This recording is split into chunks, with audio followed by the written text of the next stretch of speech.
Halo semuanya, sebelum aku mulai, aku ingin tanya satu hal sederhana.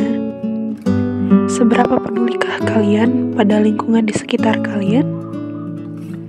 Mungkin sebagian orang akan menjawab, aku peduli kok, buktinya aku gak buang sampah sembarangan. Atau, aku peduli kok, aku bantu orang tua di rumah. Tapi, bagaimana dengan udara yang kita hirup setiap hari? Apakah kita juga sudah cukup peduli dengan itu? Aku ingin bercerita sedikit tentang masa kecilku. Waktu itu, aku masih sangat kecil, baru berusia 2 tahun. Awalnya, aku cuma batuk-batuk biasa. Tapi lama-lama, batuk itu gak berhenti. Dada terasa sesak, napas rasanya berat, dan ternyata aku menderita bronkitis. Waktu itu, orang tuaku sibuk bekerja. Mereka berangkat pagi, pulang malam. Jadi, aku sering dititipkan ke rumah bibi dan pamanku. Pamanku orangnya baik, humoris, perhatian, dan suka mengajak aku bermain. Tapi sayangnya, beliau adalah seorang perokok aktif dan juga perokok berat. Setiap hari, udara di rumah itu penuh asap. Aku yang masih kecil, gak tahu apa-apa. Aku hanya tahu, setiap kali pamanku menyalakan rokok, napasku makin berat. Dan tanpa disadari, asap itu perlahan-lahan membuat paru-paruku lemah.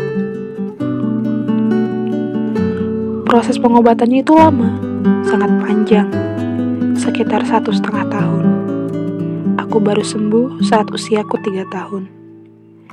3 tahun, usia di mana anak lain mulai berlari, tapi aku masih belajar bernafas dengan tenang. Dari pengalaman itu, aku belajar satu hal penting.